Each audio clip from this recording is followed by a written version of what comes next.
E aí pessoal, tudo certo? Aqui quem fala com vocês é o Jason, sejam bem-vindos ao HistóriaTube. E este é mais um vídeo do nosso canal dedicado a livros. Hoje nós vamos falar sobre um livro escrito por Stephen Saylor, professor universitário de história, um grande historiador americano, que escreve livros de romances históricos dedicados à Roma Antiga. E nós vamos pegar um desses livros hoje, acredito eu que um dos mais importantes, não pertence à grande saga que ele já tinha feito de livros, mas sim é um livro importantíssimo da sua carreira como escritor de romances históricos. Ficam curiosos de saber que livro é esse? É só esperar depois da vinheta, eu vejo vocês, valeu!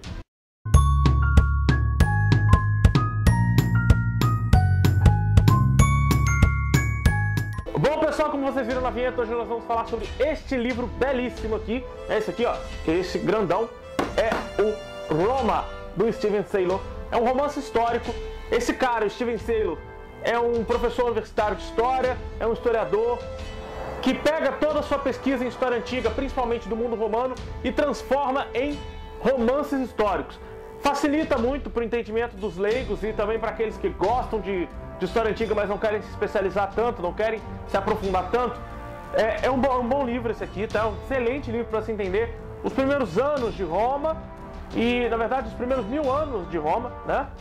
Ele conta a história da fundação do vilarejo, da transformação em cidade, em cidadela, construção da muralha, Rômulo e Remo, vai embora até chegar na formação da República, né? Ele passa pelos reis até chegar na formação da República. E existe um segundo livro, né, que passa pela formação do Império até o final do Império, né, que é Império o nome do livro. Esse eu vou trazer para vocês mais tarde, beleza? Porque afinal, como vocês podem ver, é um livro bem grande, né? É um livro que traz muita informação bacana. Vou ver se eu acho aqui para vocês um exemplo. Além do texto, que é riquíssimo, com várias histórias de diversos personagens, o livro ainda traz na abertura de cada capítulo um mapa de onde vai acontecer aquela história daquele capítulo. Então cada capítulo conta um pedaço da história de Roma através de personagens fictícios que são criados pelo próprio autor, né? E você tem aqui mapas da cidade de Roma e, de acordo com a evolução da história, você tem mapas que mudam não só para a cidade, mas sim para as províncias que são dominadas por Roma, tá? Pela cidade de Roma. Você ainda tem, para entender melhor a história, você ainda tem aqui no iniciozinho do livro uma árvore genealógica, porque conta a história de duas famílias, né? Começa contando a história de uma família, depois vai para a história de uma outra família, de uma segunda família, que vão se unindo ao longo do tempo.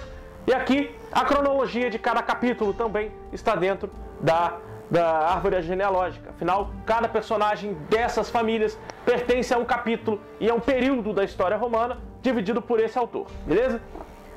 Ele vai contar pra gente também, através desses textos, desse romance, ele mostra pra gente a construção da cidade, a evolução da política romana, a cultura da cidade de Roma e as conquistas romanas e principalmente partes da arquitetura romana. Afinal, a construção da cidade depende muito dessa arquitetura, principalmente dos templos e dos montes romanos, né, das colinas romanas. E principalmente a colina do Capitólio, né, do Capitolino, Monte Capitolino. Vamos apresentar para vocês algumas críticas feitas por alguns jornais e por alguns críticos literários, né, pelo mundo afora. E a principal crítica que todos querem saber, qualquer livro publicado hoje no Brasil que venha dos Estados Unidos, sempre tem uma crítica de dois jornais principais, o The Times e o The New York Times, né? Então vamos começar pelo New York Times. O The New York Times disse o seguinte: a sensação de estar convivendo com os romanos antigos é impressionante. Você tem a avaliação aqui na frente, já na capa do The Times, né? O Saylor evoca o mundo antigo de modo mais convincente que qualquer outro escritor romancista da sua geração, beleza? A capa também é belíssima, né? Você tem vários elementos que representam a cidade de Roma e a arquitetura romana, né? Essa é uma capa feita pela editora Record aqui no Brasil, tá? Essa tipografia toda aqui de cima, né? O nome do autor e o nome do livro, ela é repetida em várias capas pelo mundo afora, em várias versões desse livro, beleza? A orelha também é uma orelha bem grande, com bastante informação legal. Nós temos ainda mais outras duas avaliações feitas pelo USA Today e Publishers Weekly.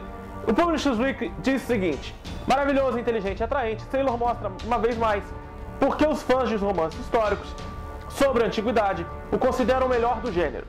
E USA Today: o que Saylor produziu não é somente a história de Roma, mas a história da história. da forma como o mito enterra o fato e da maneira como as sociedades se prendem às tradições, mesmo quando seus significados já foram esquecidos, é um livro cativante. Eu concordo com todas essas avaliações feitas por esses jornais, por esses especialistas, pelo simples fato de que, até então, eu só lia livros que tinham até 200 páginas, no máximo, e lia assim, chorando, né? Eu tinha lá meus 17 anos já estava bem velho, né? Bem velhinho para começar a gostar de leituras e já estava ali já definindo o que eu queria fazer, que era a faculdade de História. E eu sempre tive paixão por história antiga, porque quando pequeno eu já tinha alguns livros e revistas de história, principalmente quando eu tinha lá meus 12, 13 anos. Eu ganhei o livro de ouro da mitologia da editora E de Ouro, né? E ali eu mergulhei naquele livro e gostei muito do que eu vi. E eu decidi que eu queria fazer História Antiga. E quando eu estava já decidindo que eu ia fazer a faculdade de História mesmo, de verdade, ali no ensino médio, eu estava numa dúvida cruel, como todo mundo que está no ensino médio tem dúvidas de qual faculdade vai entrar, eu decidi pela História, né? Eu decidi pela faculdade de História. E só que a faculdade que eu entrei não tinha História Antiga, um foco em História Antiga, e meu TCC também não podia ser feito História Antiga. Então, para me livrar um pouco disso, quando eu entrei na faculdade, eu já tinha lido isso aqui. Então, na entrada para a faculdade, nas férias, né, no período entre o ensino médio e a faculdade, eu decidi ler esse livro. Eu comprei, paguei caro na época, eu não sei hoje quanto custa. Eu decidi ler o livro. E é um livro muito bom, eu devorei o livro assim. Em uma semana, eu estava de férias, passeando, praia, festa, tal, verão numa praia, e eu consegui ler um livro desse tamanho em uma semana, para quem não estava acostumado a ler tanto um conteúdo assim. E eu transformei o livro em pesquisa quase. É isso que o autor tem como objetivo. Ele pesquisou, ele é um historiador que pegou sua pesquisa e transformou em romance. E o que eu fiz, o que eu entendi como deveria ser lido o livro, é fazer quase que o caminho inverso, né? Você lê o romance pesquisando no próprio livro, lá naquela árvore genealógica, pesquisando nos mapas que o livro dá e vai pesquisando em outras fontes. Então, é um livro que eu risquei bastante, tem várias marcações, vários grifos meus aqui dentro. E aí eu fui marcando com post-its, e depois quando eu cheguei em casa, que aí eu tinha internet direitinho, e aí eu fui pesquisando as informações que eu não havia entendido do livro, as informações que eu queria saber mais sobre o livro, porque como você pode imaginar, um livro de 650 páginas não consegue cobrir 1000 anos de história, claro. Então os detalhes que eu queria saber mais eu fui pesquisando a mais. Eu mantive esse sonho ali ainda guardado aqui em Roma, e só depois que acabou a faculdade eu consegui encontrar um curso de História Antiga e Medieval, mas eu deixo para um outro programa. Então, é um livro que, sim, tem 5 pontos, vale 5 diamantes, é um livro muito bom. As pessoas dentro da área de história criticam muito o romance histórico, batem muito de frente com o romance histórico, principalmente em História Antiga, que a gente tem coisas de péssima qualidade, mas tem coisas de ótima qualidade. Eu vou trazer coisas muito legais para vocês e coisas que não são legais para vocês saberem diferenciar o que é um conteúdo muito bom e o que não é um conteúdo muito legal de se pesquisar. Esse é um conteúdo maravilhoso para você que gosta de História Antiga e está no ensino médio ou está entrando na faculdade, não tem aí um curso muito legal dentro da área de História Antiga. Eu recomendo, é um livro muito bom para se entender Roma, tá? O iniciozinho ali dos primórdios de Roma até a República. É muito legal porque você pode e você tem condições de fazer uma pesquisa externa. Os mapas te dão muita visualização do que pode acontecer se você pesquisar mais. Né? Se você pesquisar mais, você vai pegar textos mais complexos e mais acadêmicos, e esses textos geralmente não têm mapas. E esses mapas desse livro podem te ajudar muito. É quase que um romance Atlas, né? E o autor tem aqui na orelha um pouco sobre ele. Eu vou ler sobre ele para vocês um pouco mais, já que eu já dei a nota direto, 5. O autor é o Stephen Saylor, como eu já havia dito. É dono de um imenso fascínio por Roma Antiga. Na infância não perdia a estreia de grandes épicos como Cleópatra, Espartaco, Ben-Hur nas telas do cinema. Formado em História pela Universidade do Texas, colabora com o canal de televisão History Channel, debatendo questões sobre a política e a vida romana. Apesar do History Channel atualmente passar mais histórias sobre alienígenas, mockumentaries, e você vê muita coisa sobre a Segunda Guerra Mundial, quando passa alguma coisa sobre Roma, geralmente o consultor é o próprio Stephen Saylor, beleza? Então ele vai debater questões sobre a política da vida romana.